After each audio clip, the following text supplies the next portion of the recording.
We are live. Good morning, good afternoon, good evening, wherever you are. Welcome to the panel today. My name is Juan Hoyos, and I lead all the capacity building activities in SheTrades, the SheTrades initiative.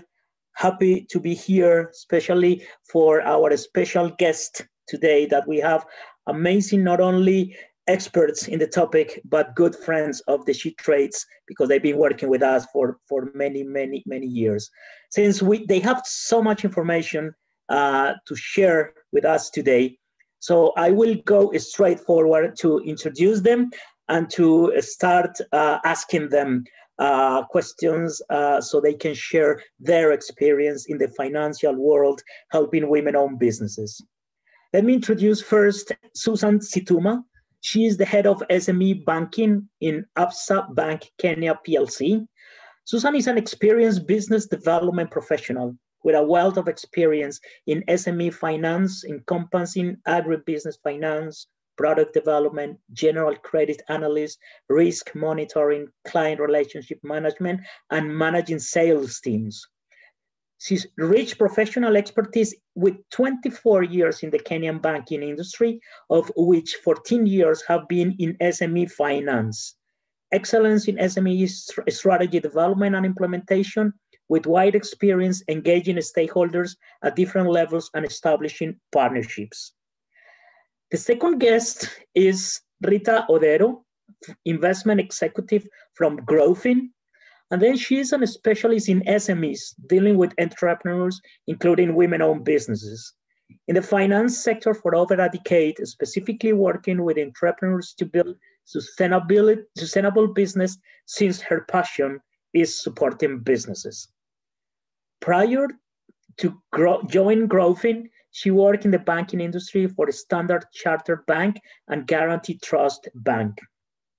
She is accredited by the Association of Small Business Consultants, the Chartered Banking Institute, Credit Skills Development Program, and she holds a Bachelor of Commerce degree in business from Daystar University. And last but not least, we have Irene Cousin, a credit analyst from Opportunity Bank Uganda Limited. And Irene has 7-year work experience in the banking and microfinance sectors with practical skills in both quantitative and analytical skills for credit and the writing of business proposals for all segments and sectors. She began her career from DFCU Bank as a client relations officer and rising up to the ranks in Opportunity Bank to her current role as a credit analyst.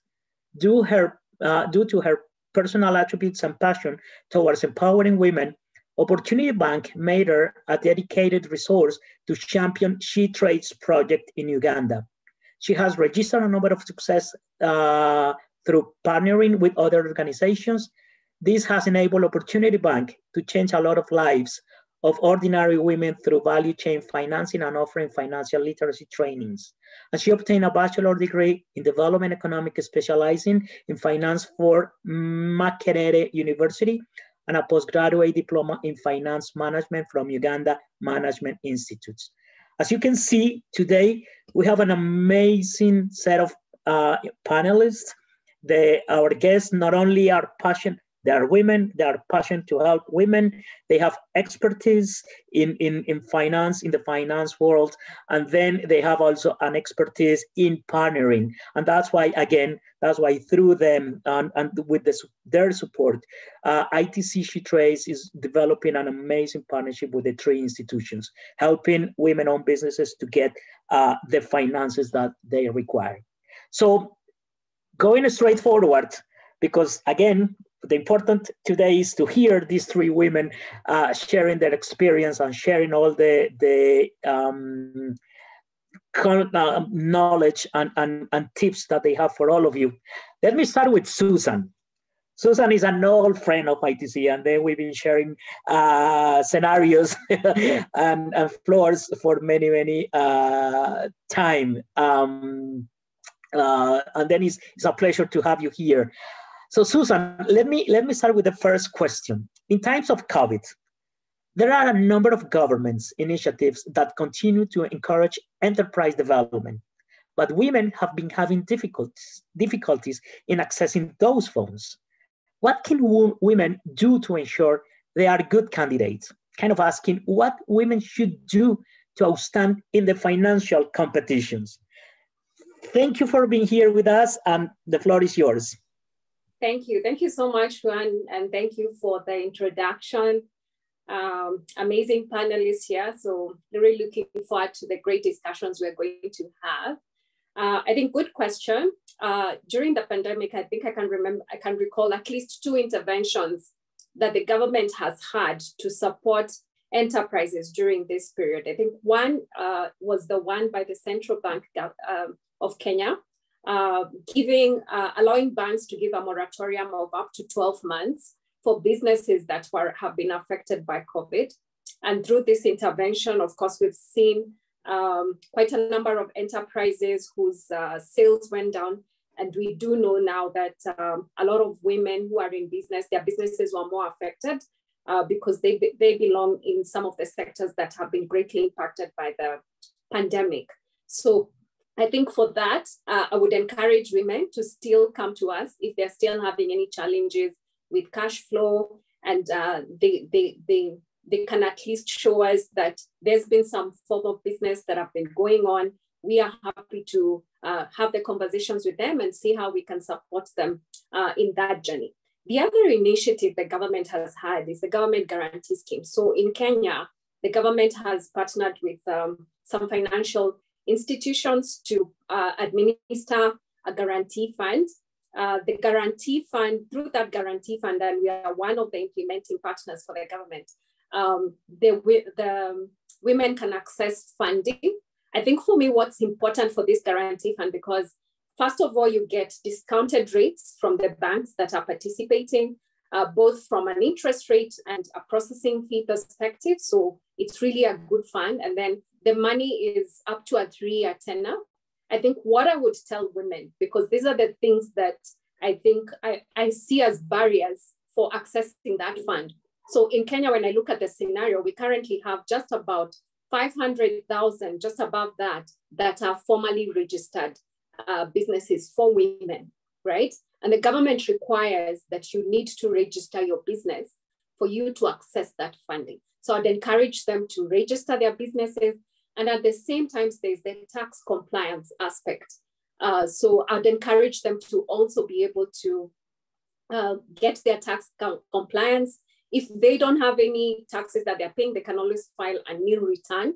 And that is also acceptable. So I think those are the 2 things I would advise, but also make sure that you just keep your records, your financial records. I think during the COVID times, sales have come down. So probably with mobile money platforms, you receive money and pay out money. And therefore you need to keep those records really well so that as you approach us, we are able to see the cash flow. So that's what I would I'd advise the women in business. Back to you.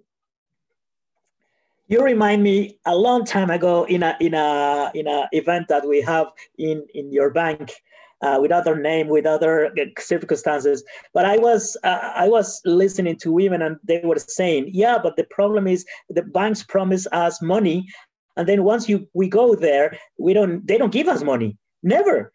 And then we were saying, yeah, but do you have a proper bookkeeping? You keep your records? No.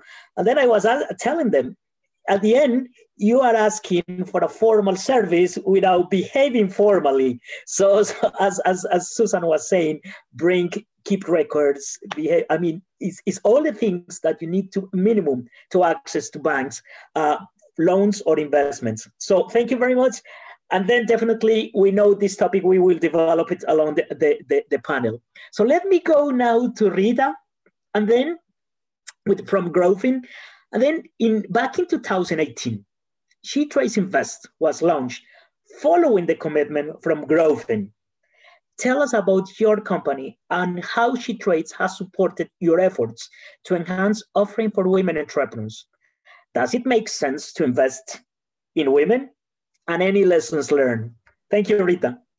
Thank you. Thank you very much, Johan. Just like Susan has said, thank you for the opportunity to really come and share some of the lessons learned, but also to give an overview of various aspects when it comes to lending. So Grofin, I'll start by just giving you a bit of an introduction on who Grofin is. Grofin is a fund manager that was established in 2004. The organization invests in small growing businesses in the SME environment. Really, our aim is to provide capital, but also to deploy skills and knowledge to the businesses that we invest. We invest across 14 countries in Africa and in the Middle East. Our model is integrated. And when I say integrated, we're looking at a scenario where we provide both the finance, but we also provide business support that we consider to be our value proposition. And this is a key area because we have identified that a lot of businesses, not just women entrepreneurs, need support along the way. So you rightly said, yeah, we have partnered with SheTrades. SheTrades is one of our partners in our gender lens investment focus. We consider women entrepreneurs a big part of the enterprise community. And therefore, for us as an organization, just the basic fact that we recognize gender equality and women's empowerment as an essential part of sustainable development. So one quickly learns a couple of things when you begin to work with women entrepreneurs. I think some of the key observations that I have made is that women entrepreneurs are present in high impact sectors. A lot of their businesses are at different stages, but a number of them still in the early stage. A high volume of businesses seek funding that's in the lower value category, though you still find a few of them that look for high ticket sizes in terms of funding. Many of them have either no collateral or limited collateral, and therefore the fund that we aspire to really put in place and currently working on is to ensure that we offer women in business the opportunity to level the playing field, but also at the same time to build sustainable businesses, enhance their skills, and unlock their true economic potential. And maybe just in summary, I would say the primary objective is to reach, but also then to empower. So I think statistics also have proven that the spending power, when put in the hands of a woman, improves the quality of life in a community and benefits the overall economy. And therefore your question around, does it make sense to invest in women? Absolutely, absolutely. So that's a brief on growth. And I think I'll touch more on some of the lessons learned as we go on in the discussion, because in our experience, there've been a couple. And it would be good to just also share that with the audience. Great. Thank you, Rita. I want to highlight as well something that Rita was saying, not only providing the services of financing to women-owned businesses, but empowering them, training them, providing support to business. And then look at Susan is saying yes, I know Irene as well, because these three companies are doing that. Because it's smart from these companies to train women-owned businesses because they need the money back in somehow. And then if they don't train women how to use, how to ask for a loan, what kind of things, how to prove that they can repay, or depend on the agreement with the investor, they need certain circumstances. And that's why it's smart from these companies. But the message is for women-owned businesses, use these services. Don't be afraid of knocking those doors of all these companies and other financing companies, because always they help the potential customers to improve their situation, the financial situation, or reporting to get the money that they need. So use, not only rely on SheTrades, I will love that you rely on SheTrades, but these companies as well are always helping women to improve their financial situation. So use them all the time. Thank you very much, Rita. And then for sure, we will come back with the lessons learned and success stories. Now, Irene, let me ask you, during COVID-19 pandemic, you have managed to finance over 200 women entrepreneurs in Uganda. How has SheTrades supported you in these endeavors? And does it make sense to invest in women? Thank you for coming over here, and the floor is yours. Thank you very much, Joan, and thanks for giving the opportunity to share with the women entrepreneurs. Yes, it makes sense for us to invest in women. As the project began, SheTrades gave us a list of over 30 women entrepreneurs in Uganda who had already established their business. So it was a step forward, a baby step forward for us to move ahead. We were able to connect within the market. Now, let me interrupt. Irene, do you have your camera on?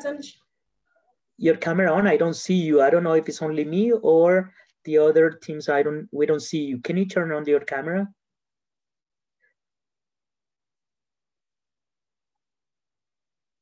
Irene? I'm sorry, I interrupt, but we want to see you. Now, yeah, we can see you now. Thank you very much. Perfect. Okay, thank you very much, Joanne, for the opportunity to share with the women entrepreneurs.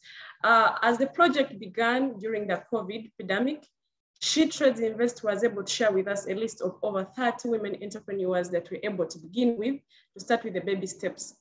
Now, we're able to fund some of the women entrepreneurs, and it gave us a lead into the market on the action women had. Now, through our partnership that we are having with SheTrades Invest, UPS, and Opportunity International, they acted as support for what the women wanted. There was limited access to the market, and through the SheTrades.com website, the buyers and the sellers are able to meet and they can be able to link to the markets. They were able to offer affordable credit to revamp the business of the women entrepreneurs. Due to the depression of the economy, some of the women wanted some little working capital to revamp themselves. That's how it was a success. Now, as per the statistics, agriculture is a backbone of our country, and 70% of the population is employed within the agriculture sector.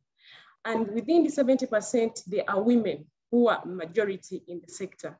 Now, for us to empower the women and to increase funding, we're able to do the funding at the grassroots for the women entrepreneurs so that they can be able to meet the demand and improve on their living. Thank you very much, Joanne.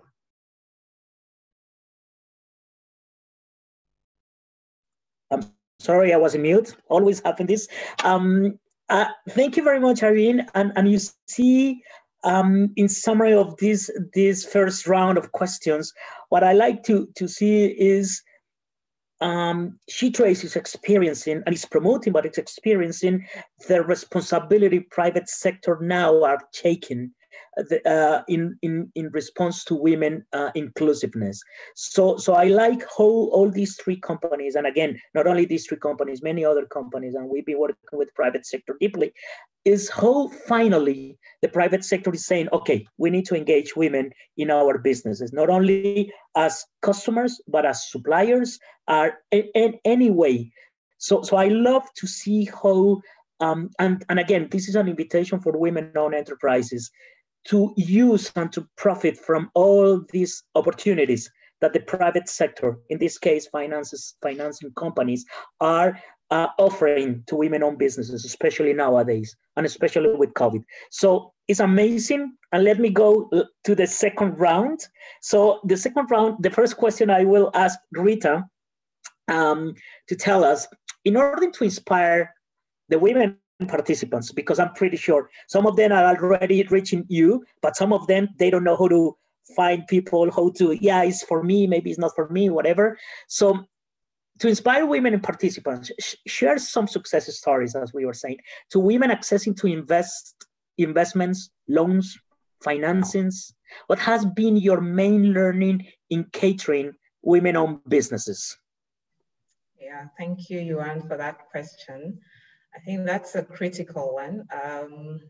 And there are several lessons learned. But I'll just say that since inception as an organization, we have supported over 700 SMEs across the group. Nearly $70 million has been invested in about 200 women-owned businesses, both in Africa, but also in the Middle East. In this duration, we've also worked with a number of women in our portfolio companies.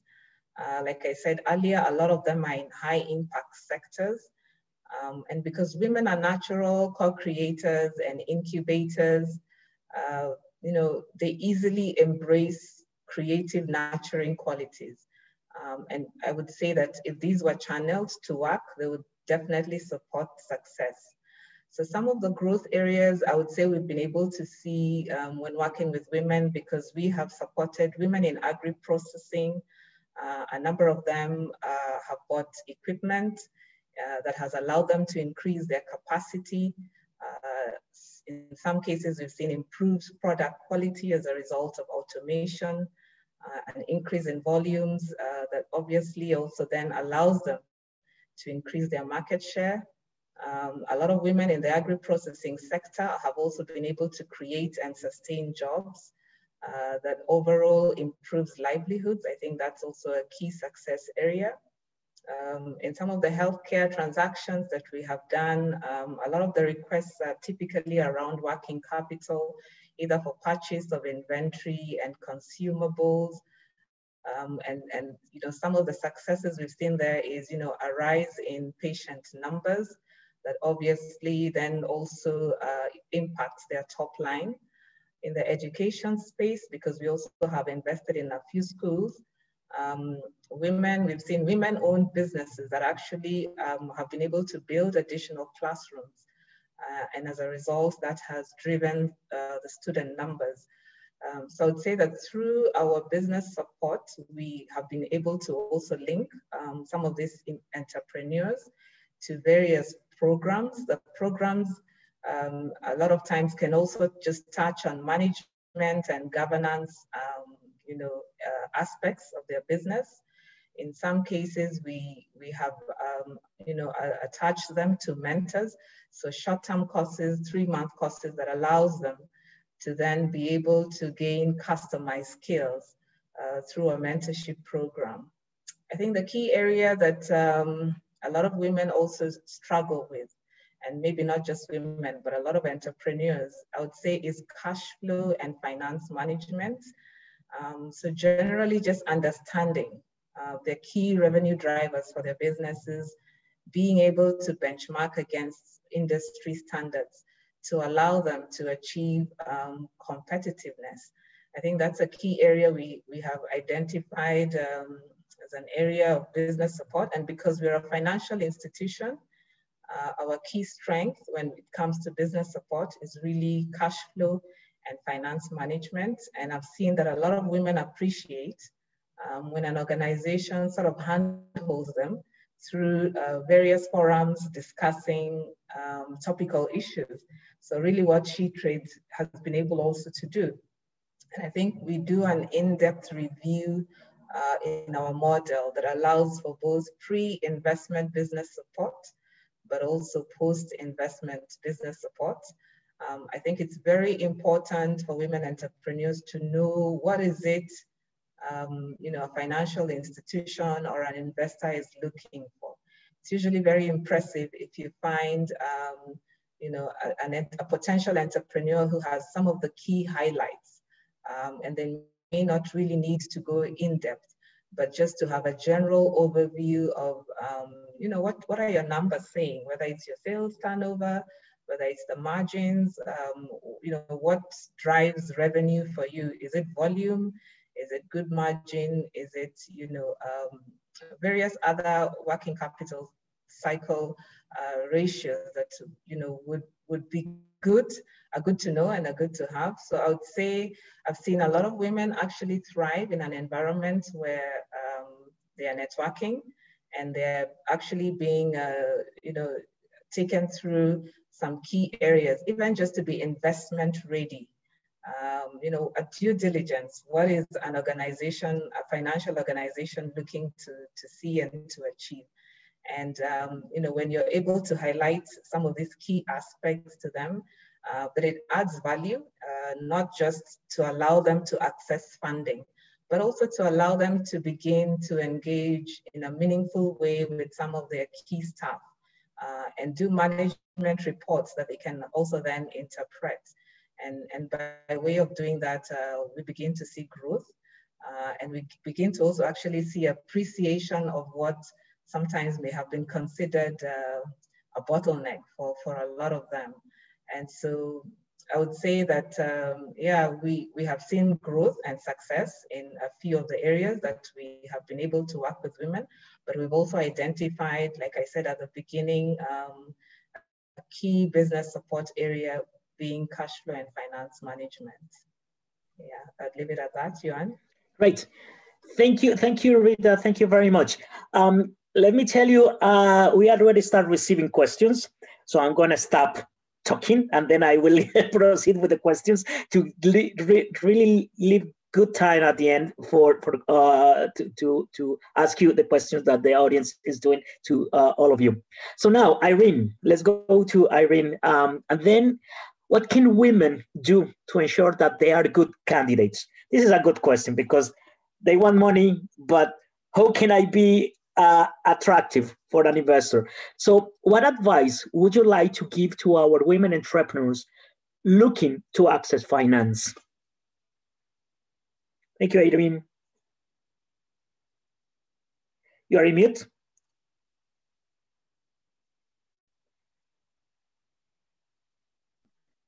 Okay. Thank you very much, John. Which advice I really give to my women entrepreneurs?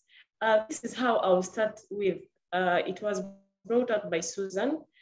Women should register their businesses, because when your business is registered, you have a high bargaining power. So it is good that the women entrepreneurs register their businesses. The legality of their business is known. Either sole proprietor, either company, either partnership, and to feed into the other, it is good for the women to keep the records. You need to know how your business is performing. You need to know the expenses of your businesses.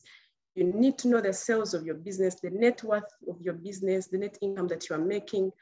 How are your season patterns into the business? And feed into, this will feed into the banking of the women entrepreneur. It's good to bank. Keep your monies in the bank, because every financer is going to look at cash flow and financial management.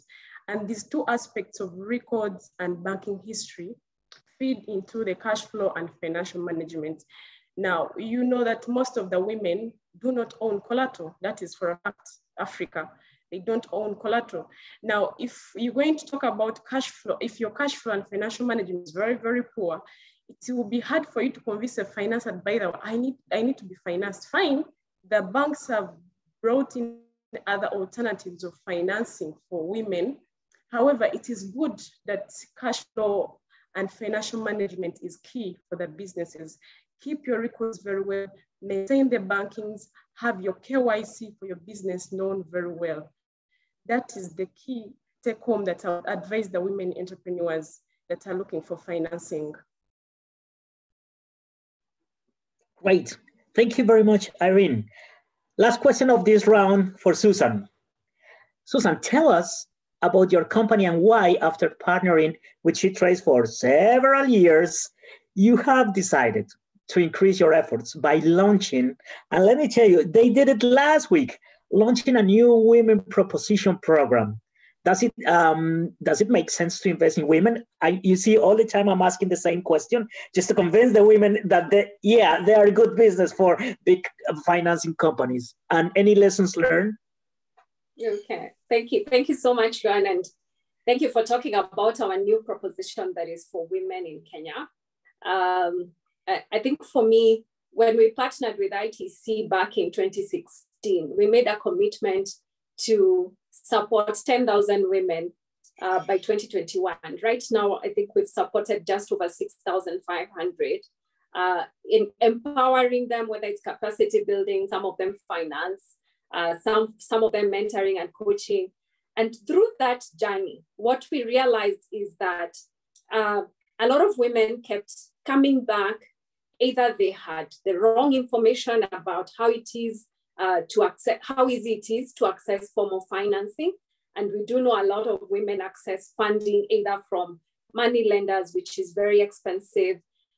So sort of like they felt, okay, maybe the banks are for others, not for us. you know?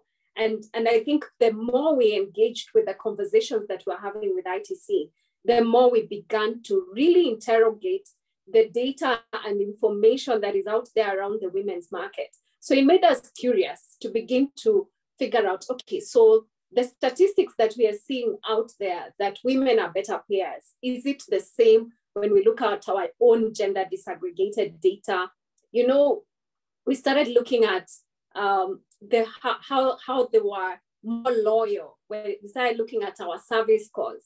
We started looking at just how they engage with us. So we ran a very successful business club, and we realized that more than 50% of the active members are actually women. And they come for the trainings, and they come for the next one that we ask for. They love the mentoring piece of that program. And we told ourselves, you know what? I think it's no longer about tenders and women that we've committed to ITC that we're going to partner with. But I think there is a valid program for us to invest in having a women's program. And we listened to the challenges that they kept giving us along the way.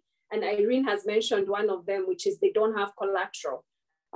They talked about not being understood when they come into the bank. I mean, people are very quick to just get a solution. And for some of them, it wasn't about money when they came. Maybe they don't have somebody who handles their collection. That's what we found out. So as we engaged with them, we realized maybe it's not a cash flow problem. Maybe it's how do we build that capacity so that they know what to do to help their businesses thrive.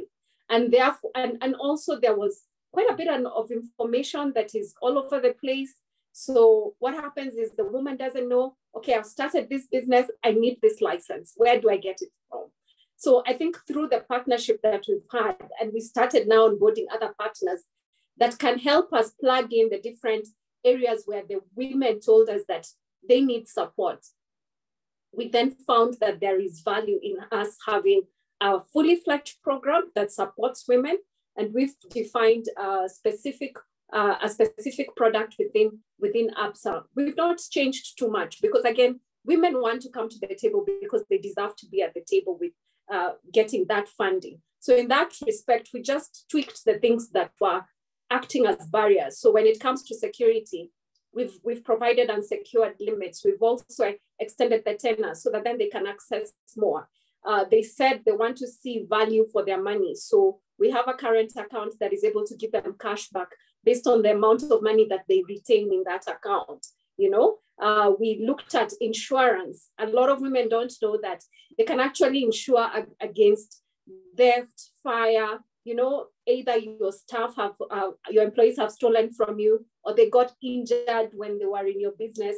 So we just came to realize that we need a holistic proposition because it's not just about finance for the women. And that's why now we have a program that has 4 pillars, which is access to markets, access to information, access to mentoring and coaching, and access to finance, which also then has the insurance aspects embodied in it. And that therefore means as the women come to any of our branches, they'll have conversations across all the pillars that we have, and they'll be able to get the information that they then need to help their businesses grow. So I think it's very timely, but for us, we're very excited and we're asking other partners to come and join us because we now have a new commitment to support 1 million women in business in Kenya to empower them with what they need to help their businesses thrive. Yeah. Thank you, Susan. Thank you very much. And summarizing this round of interventions that we were talking about the relationship between SheTrades at the end, SheTrades and your institutions, what I like and highlight is how SheTrades is bringing the gender lens to all these organizations. Probably you had it before, but now, for example, when you were mentioning, Susan, specifically, the quality data that happen to all private sector companies that, yeah, we want to help women. Okay, how many suppliers you have? 1,000. How many are women-owned businesses? We don't know. How many customers you have? 3,000. How many are women? We don't know. So you see these kind of things, and I'm glad that the three of you are bringing this lens of working with SheTrades, how the SheTrades is bringing and lighting the needs, starting with working, thinking, make it as a cultural thing inside the companies, that women lens should be in not only inside the company, but outside the companies, with suppliers, with customers, with other stakeholders. Thank you very much. To go to the round three, and I will generalize the same question for all of you, because I'm telling you, we already have some questions, and I really want to give them to you. Give us, the three of you, give us some success stories that you experience, one or two success stories that you experienced in the past, or actually how women are evolving, probably from scratch, or not be ready to access to finance, to a successful situation or story where they access finances through your company. And then, because actually what we want is inspire women-owned businesses, the participants today, to say, yes, I can do it. I need to change my behavior. I need to change my records. I need to prepare a little bit more, but I can do it. So let's start maybe with Irene. Tell us some stories on these success stories really that help and inspire other women. Okay, thank you very much, Joan. Most of the successful stories that we registered for women entrepreneurs are coming from agriculture, education, and one of the entrepreneurs that we were able to interface with, she moved to the bank. The issue that she had at hand was the demand. She wanted to meet the demand that she had. The market share was big, and she wanted working capital. Now, through the interaction that we had with her, we realized that we need to do value chain financing, because she removes her cereals from way back in Western Uganda, some good miles away from where her factory is. And the Opportunity Bank came in to finance the women at the grassroots who supply the cereals, so she can be able to do value addition and meet the demand. So through that, we've been able to empower even the women at the grassroots and improve on their standards of living. The other success story that I would share with the women entrepreneurs is about the women we have in the education sector who are offering education to the children. They act both in terms of, they employ both skilled and unskilled labor.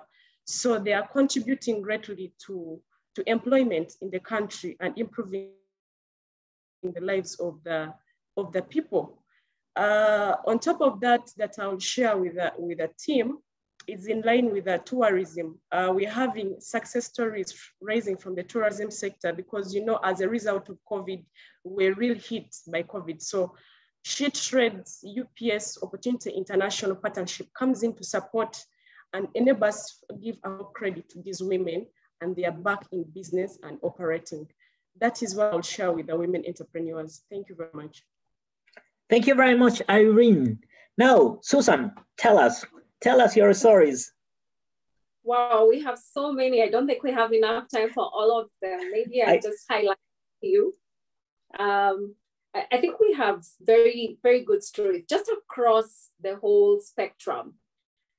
So I think I was telling you about, I was visiting their premises and they told me, Susan, through SheTrades, I have been able to actually get buyers for my produce. So she does avocado oil, and through that, she's been able to get back. Actually, she didn't do anything else, and she's been able to actually go to different trade fairs and be able to access and understand what kind of quality are the buyers looking for. So I think for me, one of the success stories is women who've gone through your program, who already bank with us and are saying, you know what, this program is really good because it helps me understand how do I negotiate with buyers, how do I package yourself, what are the legal issues inter-country that I need to be aware of as I do my exports. So I think we have quite a number of success stories there. But it's not just that. We've been running networking platforms for networking forums for the women. And some of them, through those forums, they've been able to partner with others who are probably in the similar business or need a product from them. So that way they've been able to get access to markets internally, but also here, other women who've gone ahead of them who are probably struggling at some point. Right now, they look like stable businesses, but sometimes, you don't know their journey. So the moment you listen to the journey these women went through to get to where they are, they get inspired. Especially, I recall just, I think in February, we ran a very successful program for inspiring women where we had over 2,000 women online. And just listening to those stories, and especially after COVID, and wondering how do they pick themselves and rebuild this business, which probably they hadn't put the right structures in place, and just listening to how others have been able to pivot themselves. I think that has been very encouraging to the women. And maybe I end with one more, which is from our mobile platform. So in Kenya, if you dial *848#, we have a mobile platform where we also provide funding to the lower micro SMEs. And it's a lady who runs a salon in one of the, what do you call it, local estates. I think it's in Umoja for those who are in Kenya. And she woke up one morning and she was asking her friend, where am I able to get funding? Because that day she had her merry-go-round, we call it a chama in Kenya, and she needed to make payments for that merry-go-round. But at the same time, she wanted to buy some hair extensions and cosmetics for her salon. So in that platform, you can borrow for as low as $10 and be able to fund your business for the day. And you're able to pay back in a month. So she was so grateful for the support that she was able to get through us to be able to fund what she needed immediately. And she's a regular customer for us who keeps coming over again to be able to get funding. So I think, Joanne, we don't have enough time for all the stories, but we have quite a number of success stories of women who've been able to actually get funding. They didn't have collateral. We have unsecured lending for them for up to $100,000. So they're able to come to us and we can assess and say, okay, we are able to give you this much. And we'll be able to structure what they need as a solution. So quite a number of good success stories out there of the program that we are running. Thank you. That is great, Susan. Finally, in that session, in that round, Rita, tell us your success stories. Yes, thank you, Johan. And nice success stories there I hear. So I'll probably also just share 2 or 3 of the so many that we have had in this journey. I think when I look back in 2015, we had one of our clients, or rather then they were approaching us for funding. And really they had been around in the market to see whether they could upgrade the equipment that they use for potato processing. But a lot of the doors that they knocked on were looking at their historical cash flows and not seeing how this business would actually be able to pay back the facility. A lot of them were also looking at their limited collateral and not seeing how this debt would also be secured. But after just going through their business plan and discussing with them a few aspects of their business, we took a risk on the 2 sisters, to support them, access funding that actually then allowed them to purchase an equipment, to have a bit of working capital, but also to enhance the space where they were operating. And by the time when they were coming to us, their monthly turnovers were at about 3 million shillings per month. Within 1.5 years of our investment, the business actually was able to double that. And just before the pandemic, they were recording sales of 10 million a month. So they had grown, they had increased their volumes, they had been able to access new markets, they had been able to actually employ a lot of other women who work in their teams. And because they were also getting their produce from local farmers, the significant impact was actually on their ability to assure the farmers that they were working with of a for their produce. So the ripple effects of just being able to access that funding, grow their business, was not just within their space as a business, but in the communities, in the various communities that they worked with. And so obviously because of the pandemic, we've seen that turnover come down a bit. But as an organization, part of our support for these businesses has also been to allow for concessions, restructure and look at how best we could accommodate them going forward, given their recommendable track record. So I'd say that's been one of our success stories. Another one I would say is a restaurant operation that when they did come to Growfin, they were running one branch. We did the first investment to open a second branch for them. And they were able to slowly, it took time for the second branch to actually open up and grow. But when they did, because they also now began to understood a few critical areas when it comes to, being able to set up an ideal location, being able to enhance some of the key areas that would support their business to grow. We saw them actually grow, their turnovers as well, and eventually opened a third branch. This particular restaurant successfully exited our portfolio. And by the time of exit, the client was actually looking for us to link them to an equity investor. And so part of the work that we've been able to do with some of the businesses that then outgrew the funding that we do is to try and help them to grow with other financials.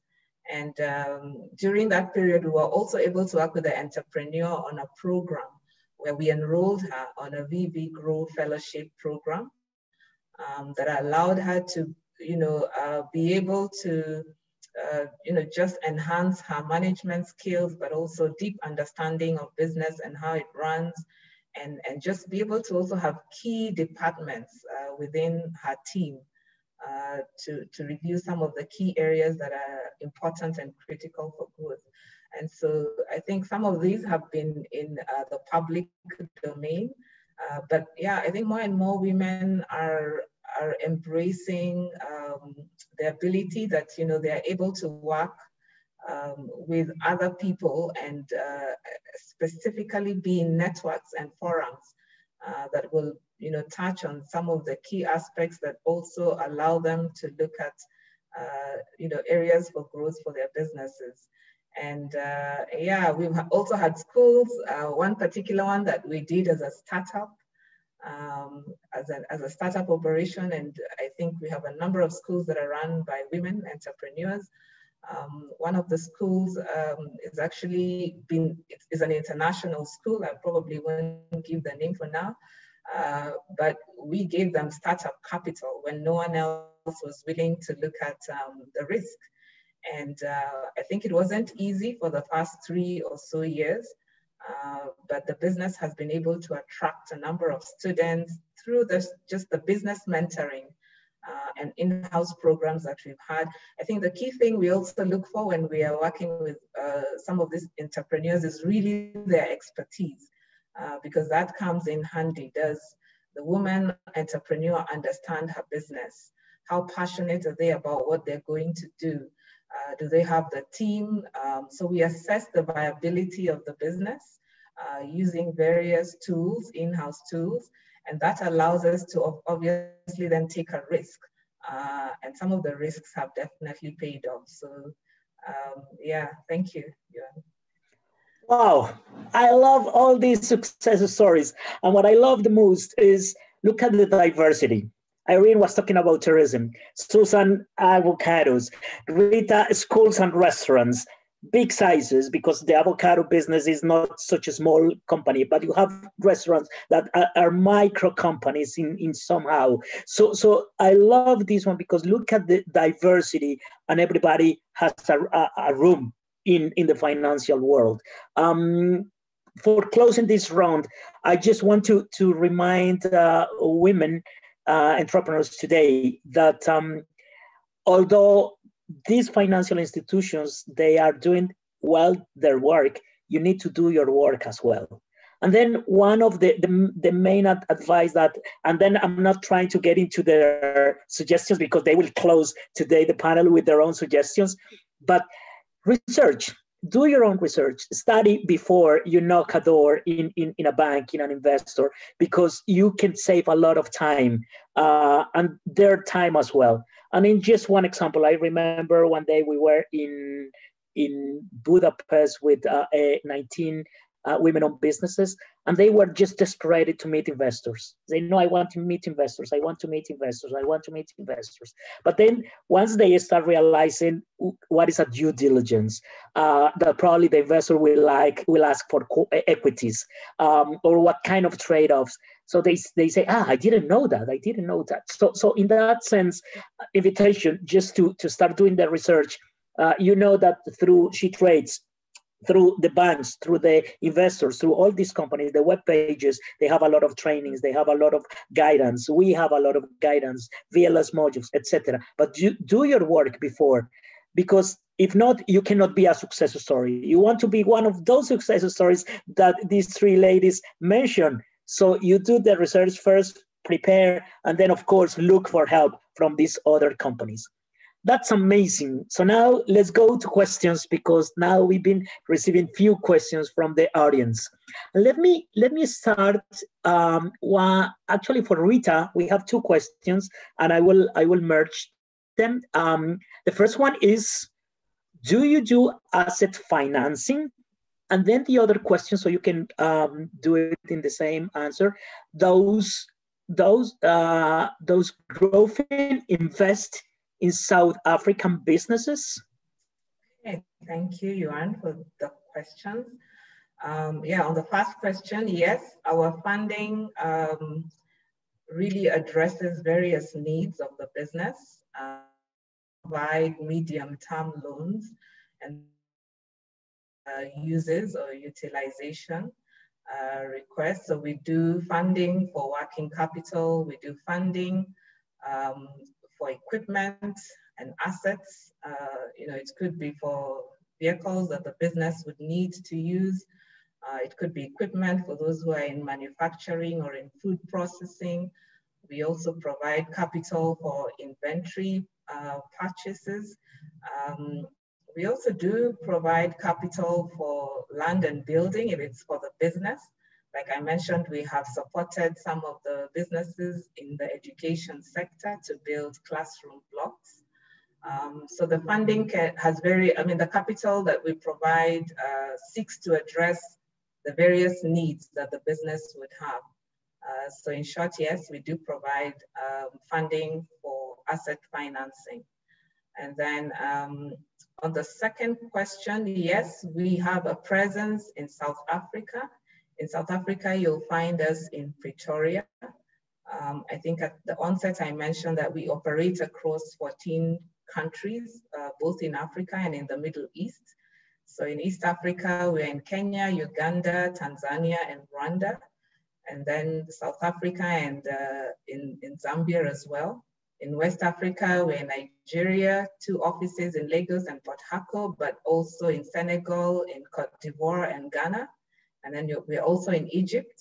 And then in the Middle East, we're in Jordan, Oman, and in Iraq. So yes, we have an office in South Africa, in Pretoria. Thank you. Great.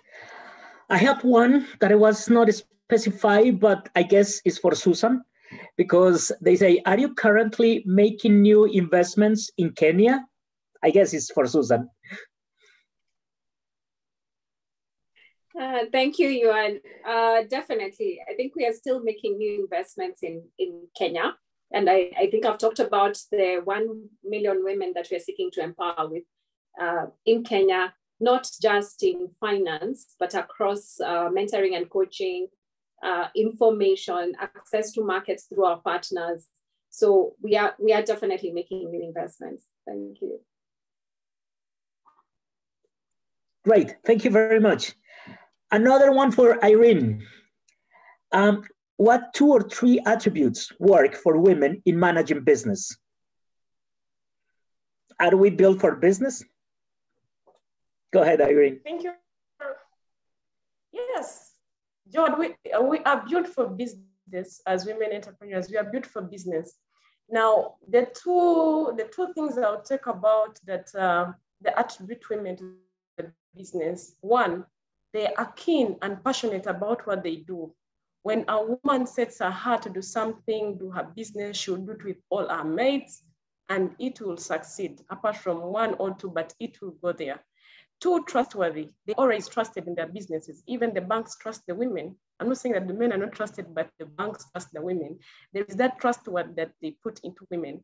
And they are good at managing. When I talk about management, women are good at managing their businesses. They are very good. I've seen successful stories of women who are in the companies, they're owning 50% shareholding, and she's at the forefront of running everything, and the company is thriving. So those are the three attributes that I will talk about that really they will make women make the business a success. Great. Thank you, Irene. It's unbelievable. We've been here for almost an hour, and it looks like 15 minutes. It's unbelievable. Thank you very much, ladies.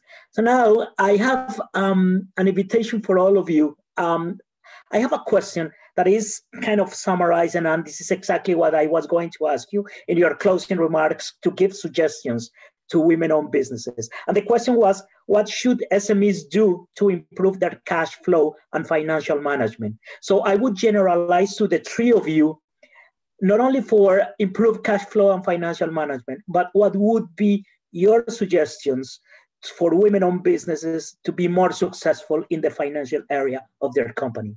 Let's start maybe with Irene. Okay, thank you very much. One of the things that I'll talk about for the businesses to thrive is they should build relationship with the financiers, because for you, I'm not saying that any business that has thrived in the world or in the country, it has been because of a financer, but we need to build relationships, because that helps you push you to the next step. Something that take you mails or to do just a click away with a discussion with your financer, with someone you built a relationship with, a banking history with, you can be able to do it. So it is one of the things that I'll put out forward to women entrepreneurs, that we need to build relationships with financiers. And the other thing is that I'll put forward is partnerships. They really help a lot and push us to the next step forward. I'll give an instance of SheTrades Invest. It is just a platform there for you to enable you access the markets. It is very fruitful, so rich in details, having information that you can be able to use to better your businesses. So that is, for me, a take home for the women entrepreneurs there. Thank you very much, Joan. Thank you very much, Irene. Now let's go to Rita. Yeah, thanks, Joan. I think just to build on to what Irene has said, women entrepreneurs need to also, sort of build on their knowledge to understand and know where the available sources of funding are. Once in a while, enroll on a program that would help you to enhance your knowledge on financials. I think where you're aware about partnerships and partners who can support that, feel free to reach out and inquire where you feel that you need support. And something I have learned and seen with women entrepreneurs over the years is, often women like to underpromise and then overdeliver. In the eyes of a financier, your growth potential, if not reflected realistically, they'll continue to perceive you as a small businesses and you'll never reach your full potential. So I think it's important that you consider finding a good balance between your potential and being able to reflect it. And I can tell you that women would grow significantly as a result of that. So if you could just believe in yourself and your abilities, I'm sure we all have a contribution to make. So, with diligence, work at it, you will succeed. So that's what I would tell women entrepreneurs. Thank you. Thank you very much, Rita. And finally, Susan. Yeah, good, very good question. And I think coming in last, I definitely have some more inputs. And I think just to add on what especially Rita has just talked about, I think it's so important for women to know what is available for them to access out there, you know, from a formal institution where they do not then have to get into get into a big expense in terms of what they have to make for monthly repayments that is going to stress their cash flow. And also understand when you're having a long-term investment, let's say you're buying an asset, you're not going to get your return in 1 month, 2 months. So don't go and borrow 2-month loan, 3 months loan, you know, thinking you're going to repay when you actually probably bought a vehicle that you're going to use in your business. You need to match the term of that investment with a longer tenor facility. And I think sometimes I find that either a supplier that hasn't paid you and they've gone down, so they're actually not likely to pay you, but you're still carrying that as part of your debtors, when in actual fact, you're not going to receive that. And probably it's better for you to just try and term that out so that your cash flow doesn't keep getting choked by that particular amount that was a lump sum. The other thing I'd advise them is know if you're making money. I think sometimes we start business out of a passion and we run and we're just happy that there's money flowing in the business, but are you really making a profit? I keep asking. So when you sit down and begin to look at your cash flow, you see, okay, at the end of the month, when I've received all my sales, when I've made payments for all my expenses, what is left behind?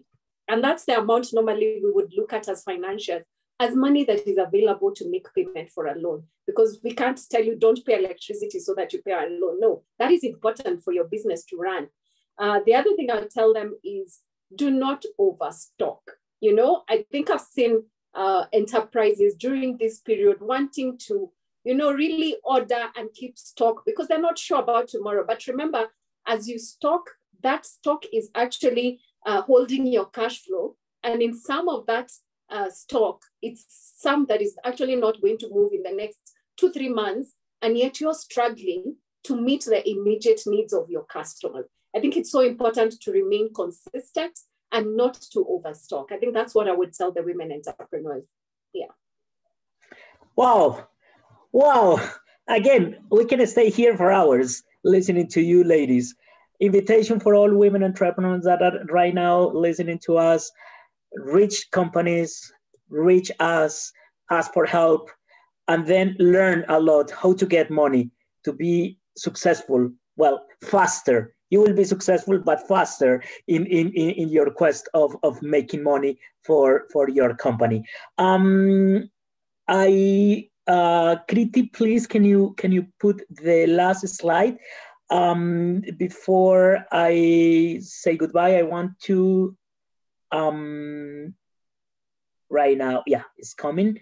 So remember that after this panel, next Monday, we will start offering for those who want to get deeper in the content of accessing finances. We are starting the online course, Raising Funds for Your Businesses. We are extremely happy with the participation of companies. Last online course, we had 700 companies participating in the online course, and then out of those, 300 obtained the certificate. So if you want to get more information, start right now, actually Monday. So you will receive automatically the registration link and then go and learn more in depth what is raising funds for your businesses. And again, in each one of the countries, and if you are not in Uganda or Kenya, then so you can enrich your companies in your country to access for more information. Invitation for next month as well is we are coming back to the sustainability part. Remember, we started with CSR in the month of March. So now we are coming back to climate resilience. So we will have a group of experts talking about climate resilience, the benefit of climate adaptation measures, that is in June 16, and the panel Environmental Sustainability and Climate Change. Remember, you get money not for the sake of getting money. You get money just to reach and to grow your company, to reach more customers. And then digital transformation is not for the sake of transforming your company into digital platforms, is to reach more customers and to reach suppliers as well. And then sustainability is one of the goals here. You need to make your company more sustainable environmentally and socially to reach customers as well. Because nowadays international buyers are looking for sustainable product and services. So now invitation, can we go to the next slide, Kriti? Remember, we are in the road to global. When we have button left, the link to register for the capacity building package, that is this one. Then to register, remember, it's a different registration to participate in SheTrades Global Dubai is the second link or QR code. And remember, you don't need to travel. We would love to see all of you in Dubai. But if you don't need to travel, it's going to be a hybrid event. So you can reach buyers and sellers as well online in our 10X platform. Thank you. Thank you very much, Rita, Susan, Irene. It's been an amazing, amazing panel with so many inputs, so many thoughts, so many good success stories that I'm pretty sure all our women are inspired. And see you in the next panel. Thank you very much. Thank you. Bye. Thank you very much. Thank you. Bye. And all the best. Bye.